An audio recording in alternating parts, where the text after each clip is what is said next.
তো গাইস, ভাই এগুলো কি চলছে? না মানে বিগত অনেক অনেক মাস ধরেই শোনা যাচ্ছে যে ভাই ইয়াশ আর নুসরাতের দাম্পত্য জীবন ঠিকঠাক চলছে না। ঠিক আছে, তারা নাকি সেপারেট আছে। বুঝতে পারছো?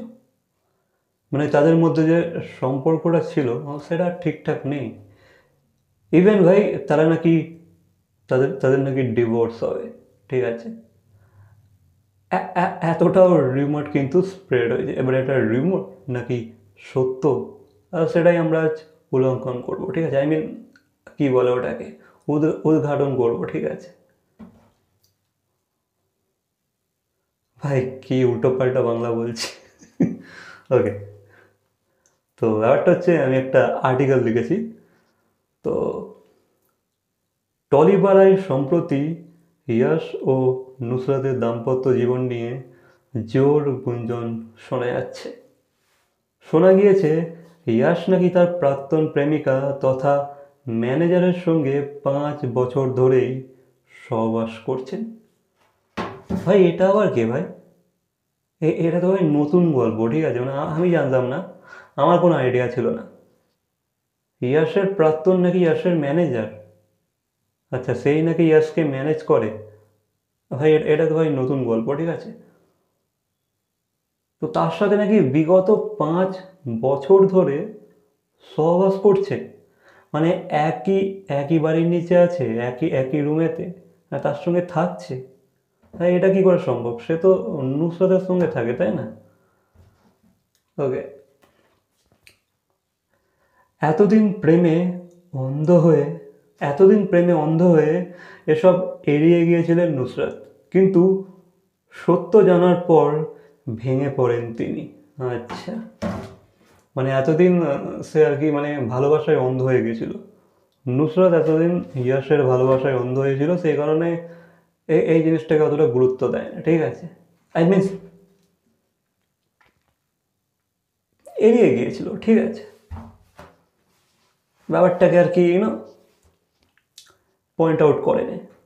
কিন্তু সত্যিটা জানার পর মানে মানে দেখো, তখন হয়তো অতটাও হয়তো জানতো না, সে হয়তো কনফার্ম ছিল না। ঠিক আছে, দেন সত্যিটা জানার পর ভাই নুসরাত পুরো ভেঙে গিয়েছে। কারণ ভালোবাসায় অন্ধ থাকলে তুমি অনেক সময় তুমি অনেক কিছু দেখতে পাও না। ঠিক আছে, তুমি তোমার প্রেমিক বা প্রেমিকার দোষগুলো খুঁজে পাও না। তোমার চোখের সামনে থাকে, বাট তুমি সেগুলো জাস্ট মানে তুমি তুমি দেখতে পাও না। ঠিক আছে, ভালোবাসায় অন্ধ ওটাকেই বলে। তোমার সামনে আসে, সামনে সত্যিটা আছে, সবাই দেখতে পাচ্ছে, তোমার চারপাশের সব লোকেরাই দেখতে পাচ্ছে, বাট তুমি দেখতে পাবে না, কারণ তুমি সেই মুহূর্তে ভালোবাসায় অন্ধ আছো সেই পার্টিকুলার ব্যক্তিটার সাথে। ঠিক আছে, তো এটাই নুসরাতের সাথে হয়েছিল। এমনকি ছেলের জন্মদিনও একাই কাটিয়েছেন অভিনেত্রী। আচ্ছা, ছেলেটার নাম কি? ঈশান, তাই তো? ঈশান না সামথিং একটা নাম আছে। তো ইয়াশ আর নুসরাতের ছেলে, তো তার জন্মদিনও নাকি অভিনেত্রী একাই কাটিয়েছিল। অন্যদিকে ইয়াশকেও গণেশ চতুর্থীর পুজোয় দেখা গিয়েছে একা। হ্যাঁ, ইয়াশ ইয়াশ তো গণেশ চতুর্থীটা মানায়, ও গণেশ পুজোটা করে। ঠিক আছে, কারণ ইয়াশ মুম্বাইতে অনেক বছর থেকেছে, ওখানে হিন্দি সিরিয়ালে কাজ করেছে।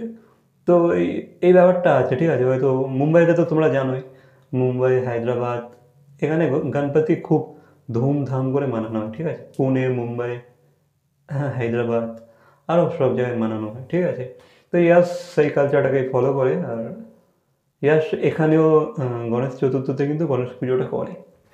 তো এবছরও করেছিল, সেখানেও নাকি সে একাই ছিল। এরপর থেকেই তাদের ডিভোর্সের জল্পনা ছড়িয়ে পড়ে। যদিও ইয়াশ নুসরাত একসঙ্গে একটি খুনসুটি মাখা ছবি শেয়ার করে গুঞ্জন থামানোর চেষ্টা করেছেন। আচ্ছা, তো মানে নুসরাত এই ইনসিডেন্টটা জানার পরে, ভাই এই যে একটা অন্ধ ভালোবাসা ছিল, বুঝতে পারছো তো? তো তারপর যখন সত্যিটা জানতে পেরেছে, ভাই পুরো ভেঙে পড়েছে। দেন তো যা হয় আর কি, বাকিটা তো আমরা আমরা দেখতেই পাচ্ছি। তারা একসাথে ছবি ছাড়ে না, বাট হ্যাঁ, রিসেন্ট তারা একসাথে একটা খুনসুটি মেলার ছবি শেয়ার করে গুঞ্জন থামানোর চেষ্টা করছে, ঠিক আছে? একটা একটা একসাথে ফটো ছেড়েছে অ্যাট লাস্ট, যাতে গুঞ্জনটা একটু থামে যে ভাই ওরা ওরা সেপারেট হচ্ছে না বা ওরা ডিভোর্স করবে না, এই কারণে হয়তো একটা হতে পারে, একটা জাস্ট ওই ওপর দিয়ে লেপ লাগানোর চেষ্টা করেছে, ঠিক আছে? বাট ওদের মধ্যে যে কিছু হয়েছে এটা তো কনফার্ম। আই মিন হ্যাঁ, এটাই, নাহলে তো ভাই এতটা গুঞ্জন উঠতো না, তাই না? এত কিছু রটতো না, তাই না? তো যেটা বললাম যে একটি খুনসুটি মাখার ছবি শেয়ার করে গুঞ্জন থামানোর চেষ্টা করেছেন, তবে ঘনিষ্ঠ মহলের দাবি নুসরাত আর ইয়াসের সঙ্গে থাকতে চাইছেন না। মানে ঘনিষ্ঠ মহল মানে ওদের ওদের খুব কাছের মানুষরাই জানিয়েছে যে হতে পারে ওরা ফটো আপলোড করছে একসাথে কিছু চাপা দেওয়ার জন্য, মেকআপ দেওয়ার জন্য, বাট তারা কিন্তু মানে নুসরাত কিন্তু ইয়াসের সাথে একসাথে থাকতে চাইছে না। এটাই তাদের ঘনিষ্ঠ মহলের কথাবার্তা, ঠিক আছে? তারা এই জিনিসটাই জানিয়েছে। এবার কারা এই ঘনিষ্ঠ মহল আমি জানি না, ঠিক আছে? নুসরাতের ফ্যামিলি মেম্বার্সও হতে পারে, ফ্রেন্ড সার্কেলও হতে পারে, সোসাইটি, আই ডোন্ট নো, ঠিক আছে? তবে হ্যাঁ, তারাই জানিয়েছে। এই সম্পর্ক কোথায় গিয়ে দাঁড়াবে তা জানার অপেক্ষায় রয়েছেন ভক্তরা। ওকে, তো এই হচ্ছে খবর।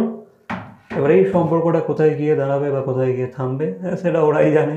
ওরা চাইলে ওরা কন্টিনিউ করবে, না চাইলে ব্রেকআপ করবে, আই মিন ডিভোর্স করবে। আর তো ব্রেকআপের কোনো প্রশ্ন নেই, ডিভোর্স করবে, ঠিক আছে? বাকি হ্যাঁ, এই ছিল গুঞ্জন। অনেক দিন অনেকের মাথায় অনেক কোশ্চেন উঠছিল যে ব্যাপারটা কি। তবে হ্যাঁ, এই খবরগুলো এখন বাইরে এসেছে, মিডিয়াতে এই খবরগুলো এখন রটছে যে ভাই ইয়াশ নাকি তার প্রাক্তন, ইভেন তার ম্যানেজারের সাথে, তার ম্যানেজার তার তার সাথে নাকি ওই একসাথে 5 বছর সহবাস করেছে, একসাথে থেকেছে। নুসরাত এই জিনিসটা জানতেই পারেনি প্রথমে। হ্যাঁ, জানি না কী ধরনের ব্যাপারটা, ঠিক আছে? বাকি এ বিষয়ে তোমাদের কি মন্তব্য অবশ্যই কমেন্ট করে জানাবে। আর বাকি তো আপডেট আমরা পেয়ে যাবো, যা হবে না হবে, ঠিক আছে? বাকি কমেন্ট করে জানাও। দেখা হচ্ছে পরবর্তী কোনো ভিডিওর সাথে। Till then, by.